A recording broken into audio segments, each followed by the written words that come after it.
All right, hello once again. This is Jeff Scott, the instructor for the online version of 152, 163 Relational Database Design. We'll be beginning Chapter 3 right now, the Access Chapter 3, which is entitled Maintaining a Database.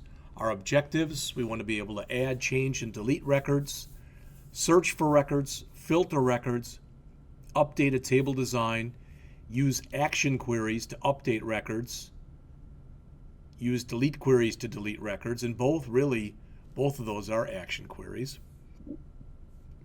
Specify validation rules, default values, and formats. Create and use single-valued lookup fields. Create and use multi-valued lookup fields. Add new fields to an existing report. Format a data sheet. Specify referential integrity. Use a sub-data sheet, and sort records. So let's get to it right away. As they say, once you've created the database, you must maintain it. You must keep it up to date. That'll involve the insertion of new records into different tables, possibly the addition of new tables. That'll mean the updating of records, possibly the updating of tables, the deleting of records, and possibly the deleting of tables. As it says, updates can include mass updates and deletions, or it can be just done one at a time. Maintenance can also involve, again, restructuring the database, changing the structure as times and needs may happen to change. So, as mentioned here on the bottom of page AC 138, Bavant Publishing faces the task of keeping its database up to date. As the company takes on new customers and book reps, it needs to add new records and do a bunch of other stuff, okay? Bavant, as it says there, would like the ability to make mass updates. In other words, to update and delete many records in a single operation. So the figure shown here is what they'd like to do. I'll let you take a quick look at that. This is the top of page AC 139. All right. The roadmap is we want to be able to update records using a form, filter records using various filtering options, change the structure of an Access database table, make mass changes to a table, create validation rules, change the appearance of a data sheet, specify referential integrity, and finally order records in a data sheet. So again, let's just get to it. As mentioned previously, I'm not going to go through how to run Access and how to open up the database. I take for granted you all know how to do that. So, keeping data in a database up to date involves updating records in three ways: adding new records, modifying existing records, deleting existing records. In Chapter 1, as it says, you added new records using Datasheet View, which works fine, but if you've got multiple records, it can be a little cumbersome. Okay, so it says in Chapter 1, you also used a simple form to view records. You can use a split form, which allows you to both simultaneously view the form and the data sheet at the same time. All right, so let's create a split form. And rather than creating it as I told you I'm going to do, I'm going to walk you through what goes on in here. Then in the next series of lectures, I will end up actually creating this. So we'll create the split form. And here's what it is. So the top half has got the individual record, and the bottom half has got the actual data sheet. And as you click on different records in the data sheet down below, they'll be reflected up on top here. Now, why would you want to possibly even think about using a form to add records? And the answer is it's much easier, and when you do something like this split view right here, you immediately, as you add new records, you can immediately see them added down at the bottom. All right, so you see your effects immediately. All right, searching, starting on the bottom of 143 and really going on, means you're looking for records that satisfy some criteria. We've done that in Chapter 2, and we did that using queries. But as it says, Access had to locate the records that met that criteria. You could also perform a search without creating a query.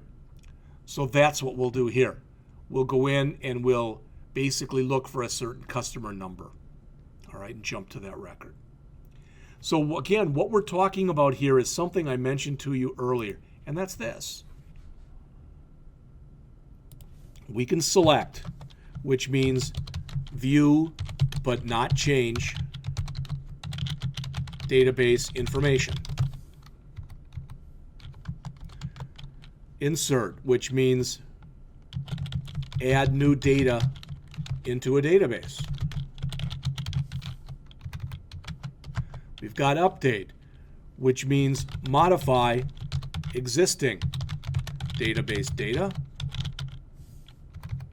And we've got delete, which means remove existing database data. And again, all four of these put together are typically referred to as data manipulation language, also known as DML commands. Sometimes they're a little hard to remember, and I'll show you my way of remembering them. It's a little silly, but if I change the order of this, and STUPID, and that's just how I, for whatever reason, learned to remember them, using the acronym STUPID. Now, there are other commands, and I don't remember if we talk about these later on or not, but rather than data manipulation language commands that work with the data, these are data definition language commands, or DDL. All right? And those are create a table, view, database, etc. And they're alter, which is used to modify in fact, we'll say here database object. Example, table or view.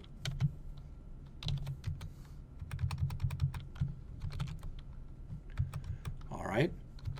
And then we've got alter, which modifies a database object. Example, a table or view.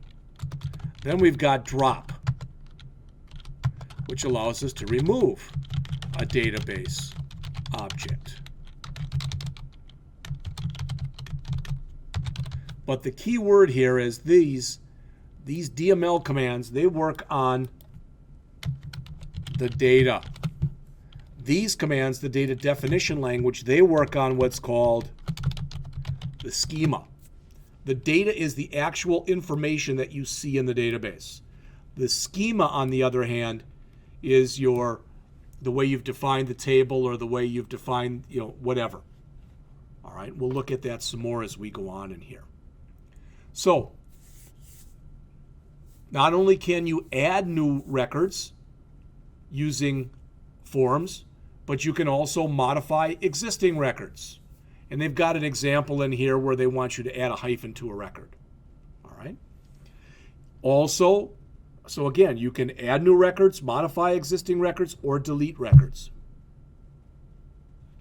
Here, if we're in split mode, if we take our mouse and put it way on the end and you click, that's called the record selector in the data sheet. Then if you do that, and the whole thing will typically turn gray. They've got it blue here, but it's usually gray. That if you do that and you hit the delete key, the record is then gone. All right, so let's talk a little bit now. Let's change the topic somewhat and talk a little bit about filtering. So I'm on the bottom of page 146. Filtering is another way of doing querying without literally writing a query.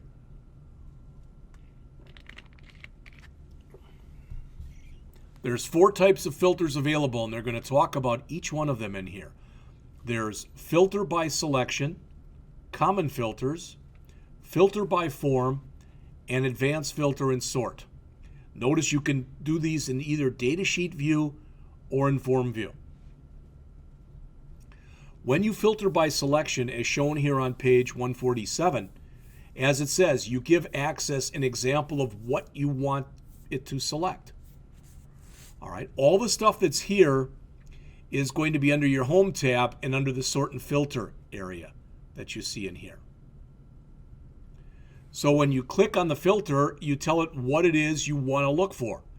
So in here, for example, when we clicked on City and down below,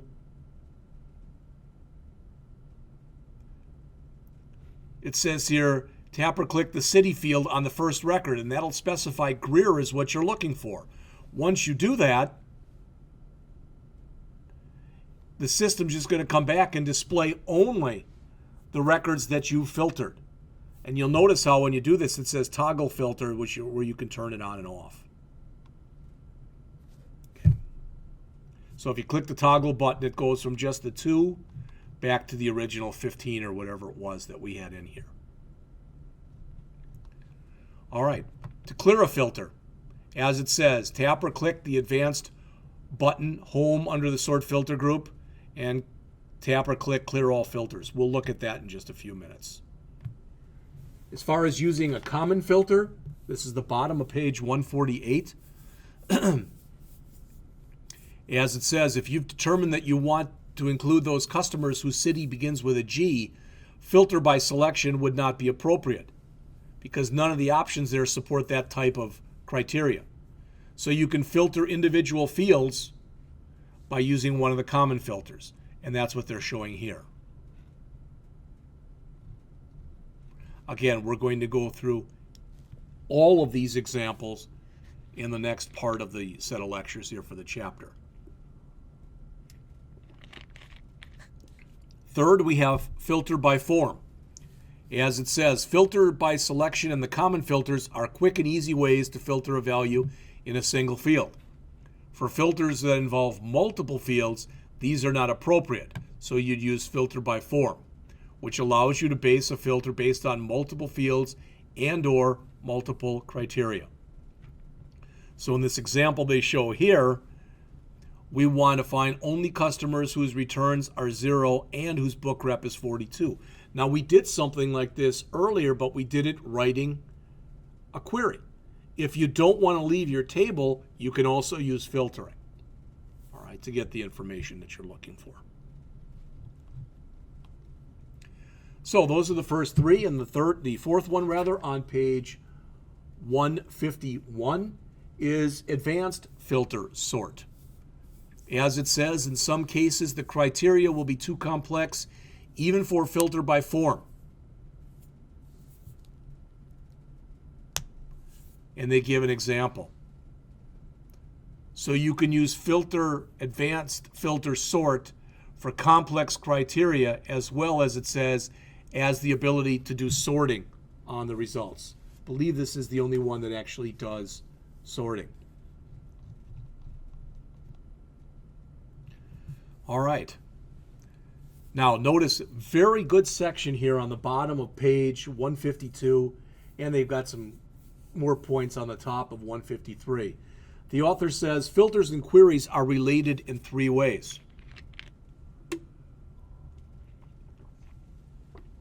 First, you can apply a filter to the results of a query like you can apply a filter to a table.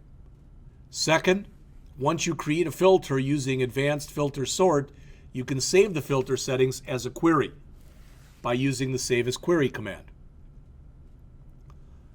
Third, you can restore filter settings you previously saved in a query by using the Load from Query command on the advanced menu. So, how to determine which one to use? Well, almost always anything you do with one, you can do with the other. So quite often, the choice of whether or not to use a query or a filter boils down to which are you more comfortable with, which would you rather use, and do you want to keep the table up? All right, and if you want to keep the table up so you can take a look at what's going on, you're going to want to use filtering. If not, you'll probably use querying. Once you've decided to use a filter, how do you determine which filter to use? Again, this is golden, the stuff that's in here. If the criterion only involves a single field, you can use a common filter. If it involves more than one field, you can use filter by form. If what you're filtering for is a value that matches or doesn't match a specific value, you can use filter by selection. And if you need to do sorting and you've got something fairly complex, you'll probably want to use the advanced filter sort. All right. Changing the database structure on page 153. As it says, when you initially create a database, you're defining its structure. Ideally, a database is going to change little to not at all. But sometimes you've got a field that may not make sense anymore. Let's talk about one of those cases. All right. Back in the late 1990s, there was going to be the Y2k problem. And possibly somebody had a table that had a field in there. You know, is this particular table going to be a problem for the year 2000? You know, yes, no type of field that we're going to be getting to shortly. But now that we're past the year 2000, that field may make no sense in there anymore. It's just taking up and wasting space. All right. So if you want to delete a field that's no longer needed, you open up the table in design view. You click the row selector for the field, and that'll make it black and highlight it. Press the delete key. That's it. Access will ask you then to confirm what you want to do. And if you say yes, it's gone. To move a field, again, you can open up the table in design view. Again, select the field to be deleted, and then hold down on the left mouse button with it black and drag it into its right position, then let go. All right. Not only do you have to oftentimes remove or move fields, you might have to add a new field. Again, depending upon what it is you're trying to do. So on page 154, they talk about adding new fields to a database. They're adding a new field in here that's called customer type.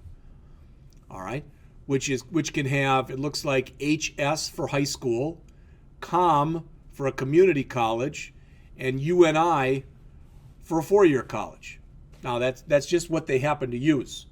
You know, you might find that the COM is very confusing. So you could call it something else. So again, you open it up in design view. You tap or click over in the record selector area right there, and you hit the insert key, and that'll open up some area. Type in what you want, boom, that's it.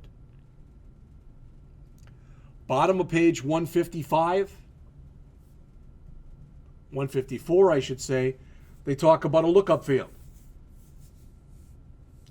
A lookup field, as mentioned there, allows the user to select from a list of values. All right. So, for example, that customer type, you know, there's only 3 fields, so it's not real bad. But rather than having this set up so you have to constantly type in HS, COM, or UNI, we could set it up as a lookup field. You'll notice that the type over here then is going to change to Lookup Wizard. And then you go through the wizard, and we're going to do this shortly, and you put the values, HS, COM, and UNI.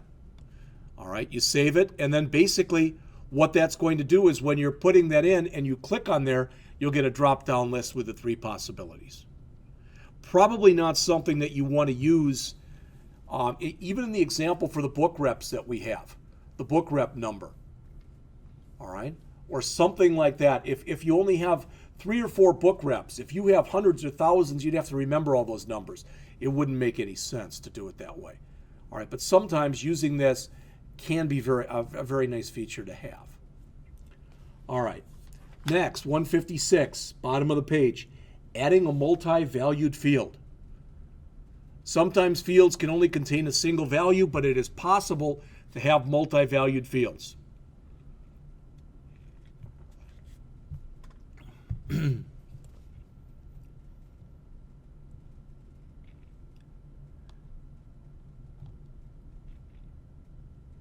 says, unlike the customer type, where each customer has only one type, customers can require multiple resources. One customer might need audio, PR man, PR work, text, etc.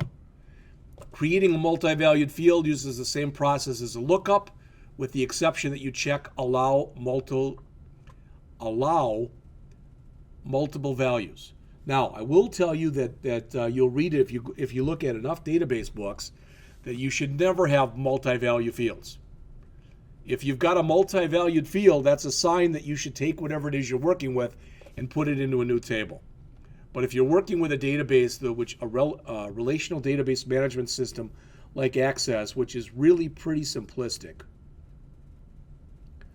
all right, I guess it's okay. But even in this by the way that they put in here, do not use multi-valued fields if you plan to move your data to another relational database management system, such as SQL Server or Oracle or MySQL, etc. at a later date.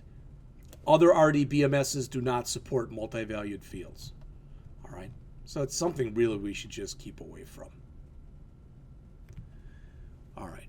If you need to modify a single or a multi-valued lookup field as shown on the bottom of page 157, open the table in Design View, select the field to modify, tap or click the Lookup tab in the Field Properties pane, and change it accordingly.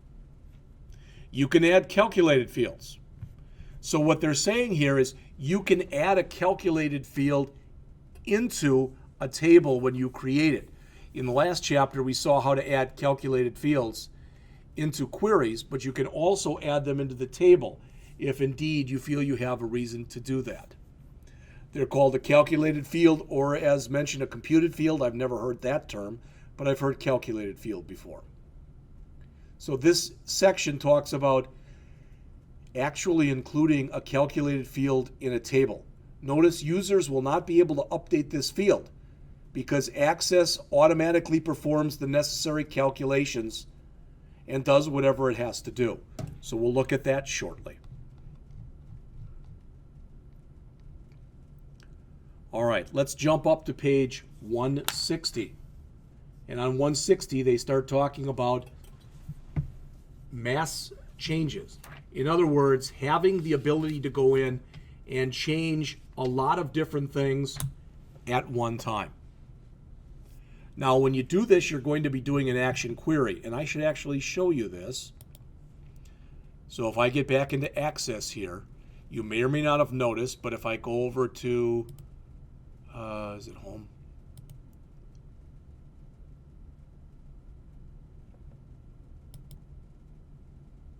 Don't want that one.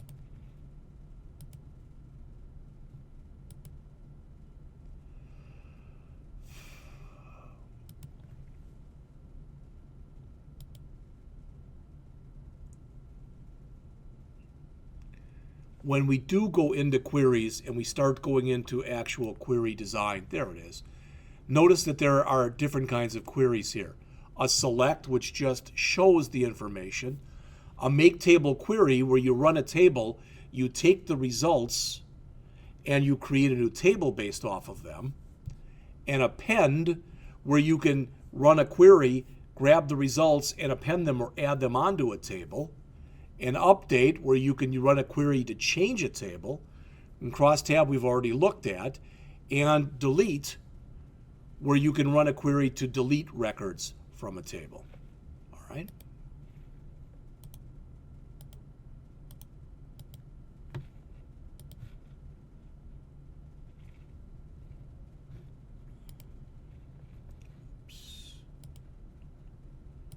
There we go. So as it says, in some cases, rather than making changes, so if you've got 50 records that you have to change, if the change you're making is a similar type of change, it's much nicer to write one query and change all 50 than it is to write one query and have to run it 50 times. All right. So again, an action query, all those that we just looked at were action queries. It adds, deletes, or changes table data. As it says, an update query allows you to make the same changes to all records, satisfying some criterion. So what if I wanted to take everyone who worked at a company who was in accounting and give them a 3% raise. That'd be an update query would be fine for that. A delete query allows you to delete all records satisfying some criterion. Maybe we have people who work in a department and the department is going away. We're just not going to have it anymore. And all the associated employees who work in that department are going to be let go. We could run a delete query to do that. Again, we can combine information together by using either an append query or a make table query. With an append, we're adding to something that exists. With a make table, we're basically creating something new. So first they run through here and they tell you, starting on page 160, how to basically do an update query. Then on 161, they run in how to do a delete query. 162, an append, and how to do a make table. So we're going to look at all those in just a few minutes. All right, next on the bottom of 162, validation rules. What does that mean? That means that when we're creating a table, if we want to, we want to do things like put rules in there that make sense. For instance, if I have a table for employees and I have a field in there that's called hours worked, what I may want to do is I may want to say that hours worked has to be greater than or equal to 0 and less than or equal to 84. So a person can't work less than 0 hours, can't work more than 84. All right? We can indicate that fields are required. We can give them ranges. So in other words, salary must be between 0 and 30,000, the hours I just mentioned to you. We can specify default values, which can make it nicer. If I'm writing an application for, let's say, for a college that's in, I don't know, that's in Georgia, and I know that 99% of the people who have anything to do with the college are from Georgia, then if I have a state field, I might want to default it to GA or the word Georgia. So I'm not putting it in there 99% of the time. I only have to change it 1% of the time. So we'll talk about how to change field size. It's very simple. You've seen me do it before. Click the field size property and change it. For something to be required, you select the field you want. Then down here, there's a property that's called required that by default is set to no. You either double click on it or click on it and choose the down arrow and change it to yes. Specify a range. We go under validation rule. Now notice this, it's two-pronged or two-part right here. The rule is greater than or equal to 0 and less than or equal to 30,000. The validation text is must be at least $0.00 and at most $30,000.00. The rule is what you have to stick to. The validation text is what the message that comes up if you don't follow the rule. Default value again. Okay. If we want to specify a whole collection of legal values rather than a default, if we want to show the ones that are legal, we can come in there and say equals, and here's the example we looked at before, equals HS or equals COM or equals UNI. And then the validation text is similar, where it says must be HS, comma, COM, comma, or UNI. To specify a format, we can come in there and say the type of format that we want specified. So it says to affect the way data appears in a field, you can use a format. To use it with a short text field, you enter a special symbol called a format symbol. And that's the greater than. It causes access to display lowercase letters automatically as uppercase, as an example.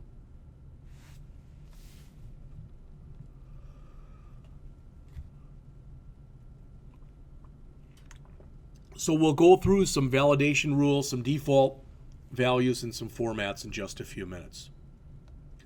Updating a table that contains validation rules, bottom of page 166. Now that the Bavant database contains validation rules, access will restrict the user to entering data that's put in there correctly. One thing that you learn as a developer is all data should be suspect, especially if you're using like an HTML, a hypertext markup language form. You just assume that the person who's filling it out doesn't know what they're doing. All you can do with validation rules is try to protect yourself, all right, and your data from others. Data is really, really and truly is the most important asset of any company. If a required field contains no data, access will show an error also, and they show you this on the bottom of page 167. All right.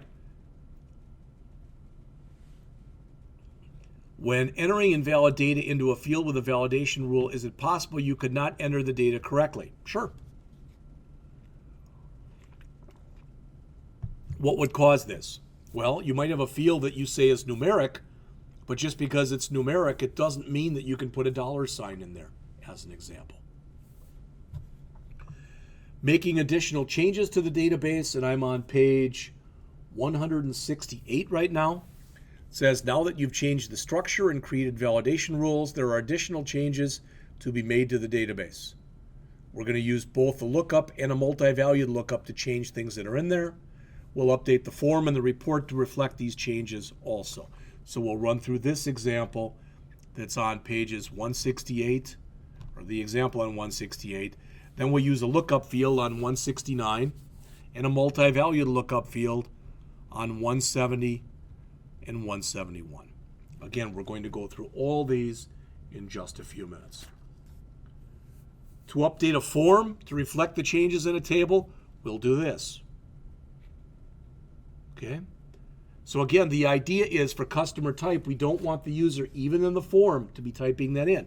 We want a drop down to show.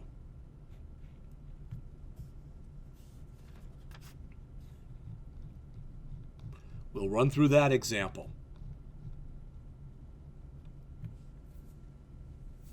Changing the appearance of a data sheet on page 175. They talk about including totals. You've seen some of this stuff already. All right, it says the following steps. First, include an extra row called the total row in the data sheet for the book rep table. All right, and then they come through and they choose from all the different things that we have in here, we choose sum, and there you'd get it. Again, we're going to look at all of this stuff in just a few minutes. Once you put totals in, you can also remove them if they're no longer needed. All right, they talk about changing the grid lines. So there's different ways that you can do this. So if you only want to show horizontal grid lines, okay. You can change colors. These are all aesthetic types of things. Should you do this? That's not a question I can answer. You should do it if you would rather have what you're working with be a different color, for example. Using the datasheet formatting box so you can check stuff in there so every other row is an alternating color. Sometimes people like a white and a light gray, for example, between rows. What they show there is just really kind of ugly. All right. So on the top here of page 179, what kind of decision should I make in determining whether to change the format of a database? You can see the stuff that's up here. All right. A couple things about the structure of a database. First of all, you should plan on spending much time before you create the database, mapping out all of the tables you're going to have in there, each row and each table, how you're going to relate tables, etc. You should do that. The idea is, that's your schema. And once you've created that schema, the idea is it should, ideally at least, never change. You can use multi-valued fields and queries if you want to. All right, we'll go through an example of that. Now, an important topic, and I just brushed on it, for lack of better words, a little bit in the first chapter, and that is this topic right here that's called referential integrity. And I want to show it to you. And I'm going to go back and actually show something. Let's see. I'll show it to you here. Okay. So let's suppose, I'm going to go back to that first. In fact, I might even still have that. Let's see once. That's customer data. Well, I thought I kept it. Maybe I did, maybe I didn't.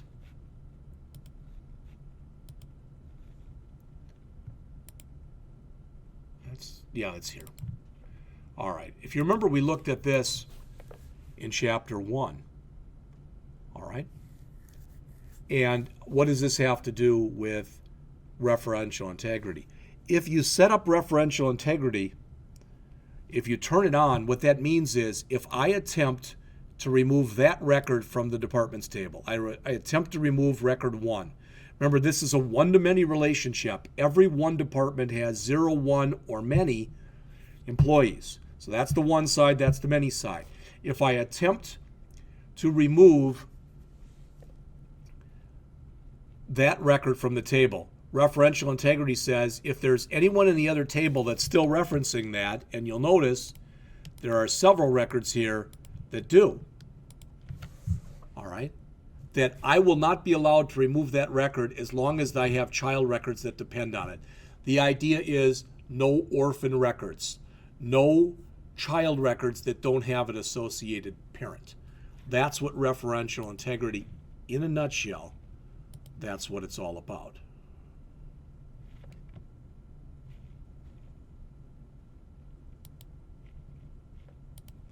You can read all this stuff yourselves.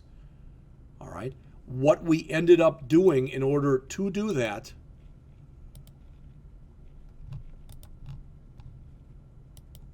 it's not the one I want.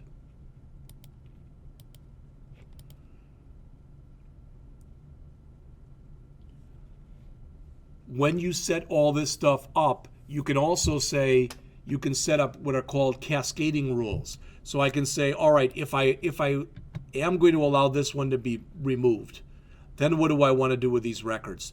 Do I want to change their department number? I can change it to null, or I can remove the entire record. Very dangerous thing to do.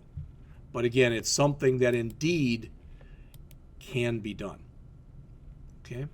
And the only other thing I wanted to mention, I guess I skipped over that, is by taking the primary key of our one side and making it a field in our many side, the department number field in this table, in the employees table, is referred to as a foreign key. And the author talks about that right here. Foreign key is a key in one table whose values are required to match the primary key of another table. We're getting into the whole topic again here of relational database design. And when you set up relationships, ideally what you want to shoot for are what are referred to as one-to-many relationships. Again, as an example, the one that we were just looking at, every one department has 0, 1 up to many employees.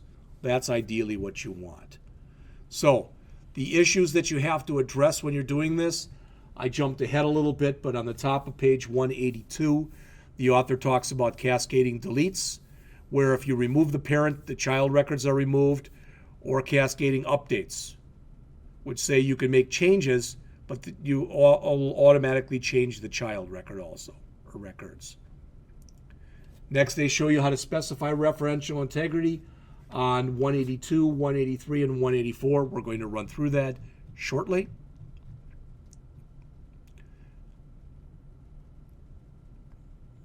On the bottom of page 184 and going on to page 185, they talk about the effect of referential integrity. And it says, once we've done all this stuff, we now have created referential integrity between the book rep and the customer tables using the common field of book rep number.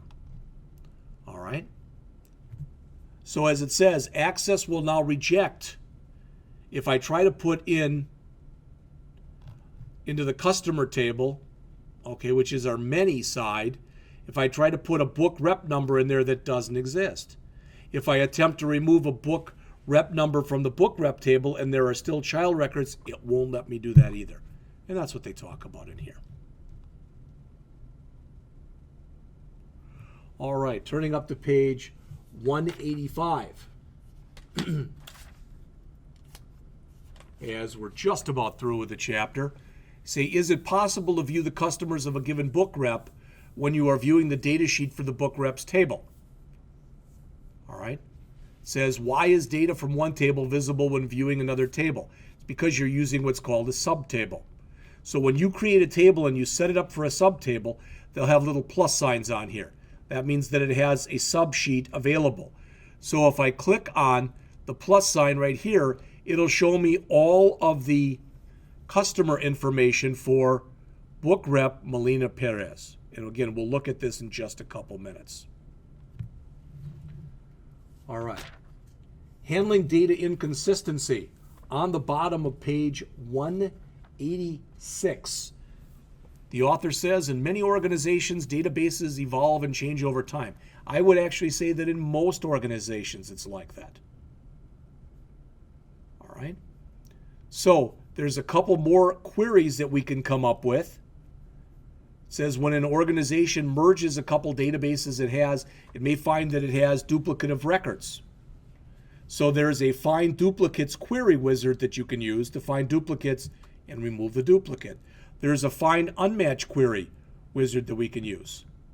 And we'll run through examples of the find duplicate and the find unmatched. All right. Ordering records, bottom of 187, going on to pages 188 and 189 as we finish up this chapter. Normally, as it says, access sequences records by whatever the primary key field is. But if you want, you can change that. To change the order, you can use the ascending or descending buttons. Okay? We'll look at that in just a couple minutes. All right, and that's it. So I'm going to come back in just a couple minutes and actually go through the examples that are in there.